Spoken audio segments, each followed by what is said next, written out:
मैं इस वक्त पुनिसोल ग्राम में हूँ। ये जो गांव है, यहाँ पे मुसलमानों की जो आबादी है 60 से 70 हज़ार वाली आबादी है। लेकिन अलमिया ये देखिए कि इस पूरी आबादी में मुसलमान जो है तालीमी एतबार से भी पसमानदा है और माली एतबार से भी, इकोनॉमिक एतबार से भी बहुत ज़्यादा पसमानदा है। इस गांव के एक आदमी अकबर अली का 9 जून को पुरुलिया डिस्ट्रिक्ट में एक बहुत ही बहीमाना तरीके से कत्ल कर दिया गया और इस वाक़े के बाद इस गांव में बहुत ज़्यादा सदमे का माहौल है। सवाल सिर्फ अकबर अली की मौत का नहीं है, सवाल ये है कि इस गांव के ज़्यादातर लोग फेरी का काम करते हैं, जो पुरुलिया, बांकुरा और मेदिनीपुर और झारखंड और बिहार तक यहाँ की जो 70% नौजवान हैं जिनको सरकार नौकरी नहीं दे पाती है। हाई स्कूल के बाद ज़्यादातर लोग यही काम करते हैं, मजदूरी का काम करते हैं या फेरी का काम, बिजनेस करते हैं। अब ये लोगों के साथ संकट खड़ा ये हो गया है कि जो नया भारत में नया माहौल, एंटी मुस्लिम माहौल डेवलप हो रहा है, उस माहौल में इनके लिए सबसे बड़ा सवाल यही है कि ये लोग कहाँ अब क्या करेंगे। इनके साथ अकबर अली की मौत के बाद एक नया सदमा ये है कि अब आज अकबर अली शिकार हुए हैं, कल कोई और आदमी शिकार हो सकता है। हमारे साथ अकबर अली के बेटे हैं, जुल्फ़िकार साहब हुआ हैं, उनके रिश्तेदार हैं, इनके बड़े अकबर अली साहब के बड़े भाई बैठे हुए हैं, तो पूरा गाँव सदमे में है।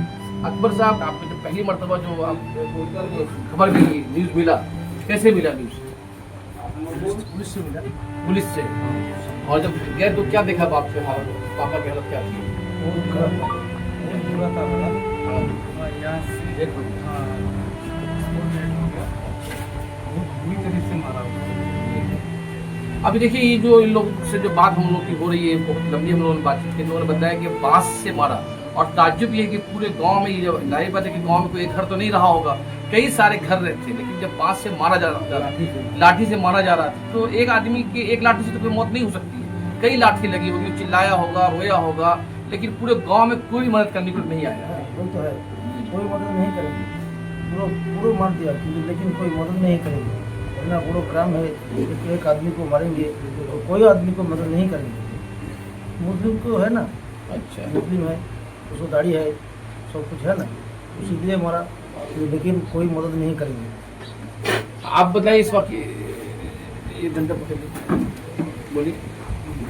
वहाँ जो मर्डर हुआ, इस गांव का अंदर भी पुलिस से मार रहा है तो उसको कोई मदद नहीं करने आता, क्योंकि मुस्लिम है, सिर्फ से दाढ़ी है, मुँह पे दाढ़ी है, इसलिए कोई मदद नहीं, कोई बचाने नहीं। तो आप भी यही काम करते हैं, फ्री का काम करते हैं? फिर तो सब गाँव को तो गरीब आदमी है, यहाँ का आदमी क्या करे, रोजी रोटी करने के लिए तो जो भी काम, कोई फ्री का काम, कोई लेबर का काम, और क्या मेरा क्या यही काम है हमारा। अभी जो नया ये जो घटना हुआ है, इस घटना के बाद आप जब जाइए काम करने के लिए, क्या डर आपके पास? और बहुत डर लग रहा है, कभी और के जो आदमी है नहीं छोड़ सकता है, जैसे नहीं जाएंगे काम करने, फिर मरते जाए, ये आतंक लगी रह जा रहा है। आज नहीं पहली बार टुकड़ा खोती जा रहा है, गाँव का आदमी कहीं भी कहाँ से मारते जाए। जी, ये बताइए, इस गांव में पहले भी इस तरह का घटना हुआ है? ये अकबर अली के का नाम है, चचा अकबर अली के चचा हैं।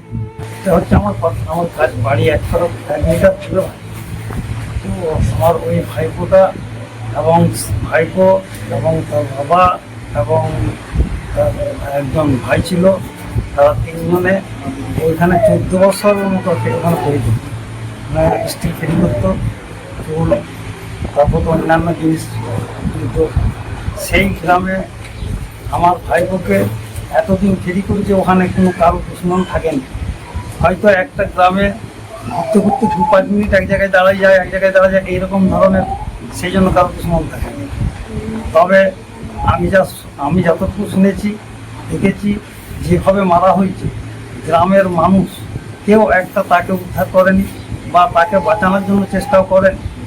এবং সেই লোকটা আমাদের বিশ্বজিৎ যে সে দেখেছে যে আমার আকবর আলীর যে ভাইপোর দাড়ি ছিল, এই জন্য তাকে মারার করেছে। একটা না মেরে তাকে কমপক্ষে না হলো 70-80টা মাথার উপর আঘাত করে লাঠি দিয়ে, তারপরে সে পড়ে যায়, তার এমনকি তার মাথার মগজ পর্যন্ত গাল এবং নাক দিকে বেরিয়ে যায়।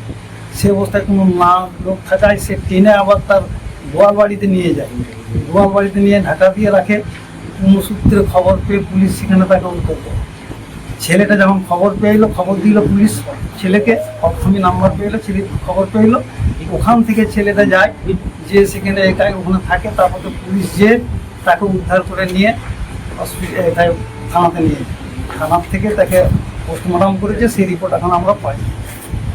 अच्छा, आपने पुलिस से पूछा नहीं कि ये अब तक ये जो घटना के बाद, जैसे आमतौर में नियम यही कि घटना के बाद जो पोस्टमार्टम होता है, पोस्टमार्टम की रिपोर्ट फौरन घर वालों को दिया जाता है, आप लोग क्यों नहीं दिया? पोस्टमार्टम को रिपोर्ट तो 15 दिन बाद मिल जाएगा। अच्छा, लेकिन डॉक्टर से पूछेगा, हाँ। डॉक्टर बोला जो लाठी भी सब कुछ करा। ये अकबर अली साहब के बड़े भाई हैं, तो क्या संबंध था आपके भाई में आपके साथ?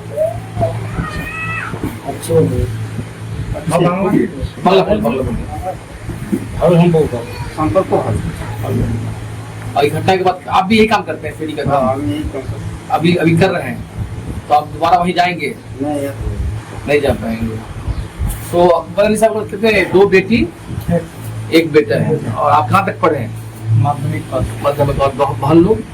लोग को एक 8 में है और 9 में। वो एक 8 में 9 में। किसी बहन की शादी नहीं हुई है? हाँ, एक तो शादी हुआ है। 9 जो हमारा बड़ा बहन है उसका शादी हो गया। कितने साल की है? वो 22। तो 9वीं तक पढ़ी हुई है। हाँ, कलकत्ता शहर से 60 से 65 किलोमीटर दूर में कोनी ग्राम, ये बांकुड़ा का ये जिला है। ये जंगल महल का ये पूरा इलाका है। ऐसे भी बंगाल के वो इलाका है जो बहुत ज्यादा पसमादगी का, गुर्बत का शिकार रहा है। लेकिन ये जो गांव है पोनी सोलीग्राम, इसका अपना एक ये है कि गांव में हमने जब पूरा गांव में घूमिएगा तो गुर्बत, पसमादगी, कच्चे मकानात नजर आएंगे। इस पूरे गांव में ये कहा जाता है कि बंगाल का सबसे बड़ी कच्ची आबादी वाला गांव है ये। इस गांव में 70 से 80 हजार लोगों की आबादी है और इस तमाम पूरी आबादी मुसलमानों की आबादी है। लेकिन आज हम जब आए यहाँ पे, इस गांव के रहने वाले मोहम्मद अकबर का बहुत ही बहिमाना तरीके से, बिल्कुल दर्दनाक तरीके से परोलिया में मर्डर कर दिया गया और एक लड़का जो है उसको लाठी से मार के कत्ल कर दिया। ये पूरा मामला भी पुलिस जांच कर रही है। लेकिन जब हम गाँव में आए अकबर अली के परिवार से मिलने के लिए, तो गांव के बारे में जो हकायक हमारे सामने आ रहे हैं वो बहुत चौंका देने वाले है। इस पूरे गांव में 70 हजार आबादी वाले, 70 से 80 हजार वाली आबादी में स्कूल सिर्फ 2 हाई स्कूल है और पूरे 2 हाई स्कूल में 7 से 8 टीचर ही है। और इसी तरीके से 8 प्राइमरी, 8 या 9 प्राइमरी स्कूल है, वहाँ भी सिर्फ टीचर जो है 10 से 15 टीचर्स हैं और ज्यादातर लोग गरीब हैं, यहाँ पर लोग काम करते हैं। तो इन 10-15 जो प्राइमरी स्कूल में जब टीचर ही नहीं है तो यहाँ के बच्चे क्या पढ़ेंगे? मैंने गांव वालों से मालूम किया कि यहाँ पर कितने लोग ग्रेजुएट होंगे, तो लोगों ने कहा मुश्किल से 10 से 15 लोग होंगे।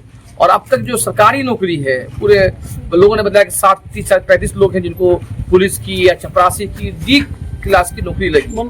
तो इतनी बड़ी पूरी आबादी का, मतलब 70-80 हजार की आबादी की गुर्बत का अंदाजा ये लगा सकते हैं। यहाँ के 90% नौजवान लड़के या मर्द दूसरे डिस्ट्रिक्ट में जाकर मजदूरी का काम, फेरी का काम करते हैं। कहा जाता है ये गांव का सबसे बड़ी पहचान यही है। इस गांव में ज्यादातर लोग फेरी का काम, जो बर्तन बेचते हैं, कोई प्लास्टिक का बर्तन बेचते हैं, कोई खाने पीने का सामान बेचते हैं, कोई कपड़ा बेचते हैं, और फेरी में हर तरह काम करते हैं। लेकिन ये जो नौजवान है जो पेट पालने के लिए अपने दूसरे डिस्ट्रिक्ट में जाते हैं, इस दौरान जब जाते हैं तो इनकी अपनी जान को भी खतरनाक होता है। इस गांव में कई ऐसी लाशें आ चुकी हैं जिनको जो अपनी रोजी रोटी के लिए, पेट पालने के लिए दूसरे गांव में जाते हैं, उन पर हमला कर दिया जाता है, कोई जख्मी कर देता है, उससे मर जाते हैं। अकबर अली का जो वाकया पेश आया है, ये वाकया इसलिए दर्दनाक है कि बंगाल की बदलती हुई सियासत में ये सिर्फ कहा जा रहा है कि विश्वजीत नामी जो लड़का जिसने मर्डर किया है अकबर का, वो इसलिए मर्डर किया है कि अकबर के चेहरे पे, गांव के कई लोगों ने ये बात बताया हमें कि अकबर के मर्डर के पीछे कोई वजह नहीं थी, कोई दुश्मनी नहीं थी, कुछ वजह नहीं थी कि जो अकबर को इस तरह से मारा जाए। इसलिए मारा गया है अकबर अली को कि इस गांव के अकबर अली के चेहरे पे दाढ़ी थी।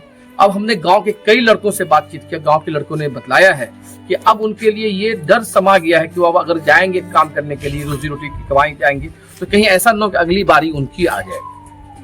ये अब सरकार को भी सोचना है कि आखिर ये क्यों हो रहा है, कि क्या इस मुल्क में रहने वाला नौजवान मुसलमान इस तरह के कब तक ये खौफ में जिएगा। इस गांव के कई लोगों ने ये भी बतलाया कि पूरे भारत में गांव के लोग कम पढ़े लिखे हैं, लेकिन ये लोग इस जो मीडिया का दौर है, इस मीडिया के दौर में हर चीज सामने आ रही है। गांव के लोगों ने ये चैलेंज करते हुए कहा कि आज तक कोई ऐसा मुस्लिम गांव नहीं है जो मुस्लिम गांव में किसी हिंदू फेरी वाले के साथ मारपीट किया गया हो, अगर जब मुसलमानों के गांव में, मुस्लिम गांव में किसी हिंदू फेरी वाले के साथ मारपीट नहीं होती है, फिर मुसलमानों के साथ हिंदू वाले गांव में क्यों मारपीट होता है? ये सवाल सुनने में तो बहुत छोटा है, लेकिन ये सवाल ऐसा सवाल है जो इस मुल्क के पढ़े लिखे लोगों के दिलों पर दस्तक देने वाला है। ये सवाल हिंदू समाज को भी सोचना चाहिए कि आखिर उनके गांव में गरीब मुसलमान महफूज क्यों नहीं। अकबर अली की जो मौत हुई है उस मामले की जांच करने के लिए APCR की टीम यहाँ आई है कलकत्ते से, और APCR से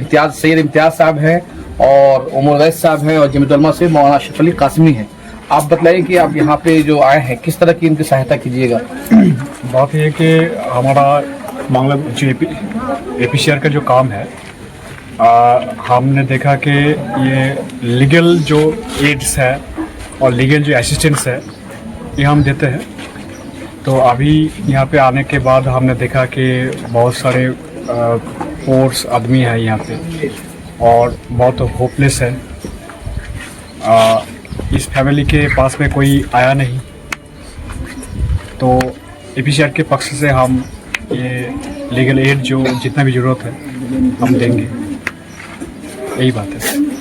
उमर वैस साहब, ये जो यहाँ के लोगों से आपने बातचीत किया है क्या समझ में आई है? और ये जो लोग बता रहे हैं कि पुलिस कह रही है, गांव के नेता कह रहे हैं कि यहाँ पे डबल इंजन की सरकार है, किस तरह का खौफ का माहौल है?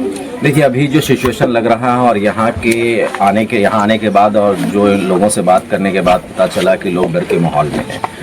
डर का माहौल ये है कि यहाँ का जो हम लोगों ने मुआयना किया तो काफ़ी गरीब गांव है और यहाँ पे लोग जो है वो फेरी वगैरह करते हैं, हॉकरिंग करते हैं दूसरे गाँवों में जा करके। अकबर मंडल साहब का जो हत्या हुआ, जो मर्डर हुआ है, वो यहाँ से तकरीबन 90 किलोमीटर की दूरी पर है और वहाँ वो हॉकरी करने जाते थे। जिस वक्त ये घटना घटा वो सुबह का टाइम था और एक गांव में एक बंदे को किसी ने डंडा मार करके मार दिया और लोग उनको छुड़ाने नहीं आए। तो इससे ये बात समझ में आती है कि लोगों की तरफ जहन में कितना जहर घोला गया है जो इंसानियत को इस तरह से कुचल रहा है और इस तरह से शर्मसार कर रहा है। बहुत सारी और घटनाएं यहाँ से पता चला कि यहाँ के लोग जो हॉकरिंग करने जाते हैं तो दाढ़ी टोपी रखने की बुनियाद पर लोगों के साथ टॉर्चर किया जाता है, उनके साथ ज्यादती की जाती है। तो ये जो देश का माहौल बन रहा है ये काफी मायूसकुन हालात हैं। ये डबल इंजन सरकार बनी है तो डबल इंजन सरकार इसलिए नहीं है कि लोगों के ऊपर जुल्म किया जाए, अत्याचार किया जाए, बल्कि डबल इंजन की सरकार से तो रेल जो चलती है वो स्पीड चलती है और लंबी दूरी तय करती है। तो लंबी दूरी तय करने के लिए ये व्यवस्था को इन्हें ठीक करना होगा। यहाँ देखना होगा कि ये प्रांत का, इस राज्य का कौन सा गांव ऐसा है जहाँ शिक्षा नहीं है, कौन सा गांव ऐसा है जहाँ चिकित्सा नहीं है, कौन सा गांव ऐसा है जहाँ बुनियादी चीजें नहीं है। ये डबल इंजन सरकार का काम होता है। ये नहीं कि लोगों को मारा जाए, लोगों को डराया जाए, लोगों के अंदर दहशत पैदा कर जाए। ये तो गुंडागर्दी हो गई। तो मैं इसकी निंदा करता हूँ और यहाँ के लोगों से जो मैंने बात करने से पता चला है, इनको वही बातें पता चला जो पुलिस बताई। घटना का हकीकत क्या है ये पुलिस जानती है अच्छी तरह से या फिर वहाँ के लोग जानते हैं, क्योंकि जब घटना घटा उस वक्त यहाँ के लोग कोई मौजूद नहीं थे और जो आई विटनेस ने बताया वो भी कितना सच बताया इसका भी कुछ तथ्य अभी तक नहीं है हमारे पास। मौलाना, आप कलकत्ता से आए हैं, गांव की हालत को देख रहे हैं, कैसा महसूस कर रहे हैं? कितना कलकत्ता शहर से सिर्फ 200 किलोमीटर से कम एरिया है, लेकिन जो इलाका है गुर्बत ज़्यादा है और जो क्या महसूस कर रहे हैं? मगरबी बंगाल के पसमानदा इलाकों में से एक इलाका ये भी जंगल महल का जो इलाका है, एकदम पसमानदा बैकवर्ड इलाका और माशी तौर पर जो है सबसे पिछड़ा हुआ इलाका हम कह सकते हैं। लेकिन उसके बावजूद जो है ये एक अच्छी बात ये है इनके अंदर जो देख करके करीब से देख करके पता चला कि अल्हम्दुलिल्लाह इनके अंदर हौसले की कमी नहीं है और ऐसे हालात में भी जो है अज़्म के साथ, हौसले के साथ आगे बढ़ने का जो है ये रखते हैं, अज़्म रखते हैं। तो लेकिन ये जो इंसिडेंट जो वाक़या पेश आया है, मैं ये समझता हूँ कि ये सिर्फ वेस्ट बंगाल के लिए नहीं बल्कि पूरे मुल्क को जो है शर्मसार कर देने वाला वाक़या है। इस तरह के इंसिडेंट बाहर मुल्कों में जब देखा जाता होगा और सुना जाता होगा तो इंडिया के बारे में, हमारे भारत के बारे में क्या तस्वुर वो लेते होंगे इसे अंदाज़ा किया जा सकता है। एक पूरी बस्ती तमाशाई बनी हो और एक शख्स पीट रहा हो और पीट करके मारा जाए, इससे बढ़कर के हैवानियत की कोई मिसाल मैं समझता हूँ कि नहीं होगी। और घर वालों ने जो बताया है कि क्या वजह हो सकती है, जब हम लोगों ने पूछा तो आपके सामने उन्होंने जवाब दिया, इसके अलावा कोई वजह नहीं हो सकती है। बस्ती के लोगों को न बचाने की इससे बढ़कर प्रयोजन भी उनके चेहरे पर दाढ़ी थी और शक्ल शबाहत के एतबार से मुसलमान थे। मैं समझता हूँ कि ये बहुत ही हमारे मुल्क के लिए ये घिनौना दाग है जिसको धुला नहीं जा सकता है। तो याद रखें, मैं हुकूमत के जो तख्त व ताज जिनके ज़िम्मे है इस मुल्क का, मैं उनको कहता हूँ कि अगर इन लोगों ने अगर जुल्म और नाइंसाफ़ी की उम्र ज़्यादा नहीं होती है, अगर जुल्म और नाइंसाफ़ी के साथ इसी तरह चलते रहे तो याद रखिए फिर जो है ये मुल्क हमारा वो कहाँ जाएगा, इसका अंदाज़ा लगाना मुश्किल है। बहुत बहुत शुक्रिया आप लोगों का कि आप लोग बातचीत किए हैं। मैं अपनी बात ख़त्म करने से पहले एक बहुत ही हिस्टोरिकल बात बताना चाहता हूँ अपने नाज़रीन को कि जब भारत आज़ाद हो रहा था तो अमर्त्य सेन ढाका में थे और अमर्त्य सेन के उस मोहल्ले में एक मुस्लिम फेरी वाले को मार दिया गया था। तो अमर्त्य सेन ने अपनी किताब में लिखा है कि जब बच्चा मारा गया, वो फेरी वाला जब मारा गया तो कई लोगों ने कहा कि हिंदू पारा में मुसलमान आदमी मारा गया है, लेकिन अमर्त्य सेन ने आगे लिखा है कि उसकी सिर्फ पहचान ये नहीं थी कि एक मुस्लिम है, बल्कि एक गरीब आदमी था, एक किसान आदमी था जो इतने बड़े राइट के हालात में भी बाहर निकल के अपने बच्चों की परवरिश करने के लिए वहाँ आया था। तो असल में जब भी इस तरह का जो दर्दनाक मौत होता है हम उसको मजहब के तराजू में देखते हैं, और सच बात भी है कि अकबर अली की जो मौत हुई है वो मुसलमान होने की वजह से हुई है, लेकिन ये भी एक बहुत बड़ा सच है कि गरीब आदमी जो अपनी बाल बच्चों का अपनी रोजी रोटी पालने का के लिए अपने घर से 90 किलोमीटर दूर जाता है और वो महफूज नहीं है ये। और जब एक मुल्क में जब कोई शहरी महफूज नहीं रहता है, ये सवाल इस मुल्क के बड़े हुक्मरानों को भी देना चाहिए कि आपके उस मुल्क में क्यों लोग महफूज क्यों नहीं है। आप देख रहे हैं इंसाफ न्यूज़ नेटवर्क। अगर आपको मेरी वीडियो पसंद आया तो हमें शेयर करें और हमारे ज़्यादा से ज़्यादा लोगों तक पहुँचाएं। हमारी कोशिश है कि ज्ञान रिपोर्टिंग करके आपके सामने सच्चाई को ला सके। बहुत बहुत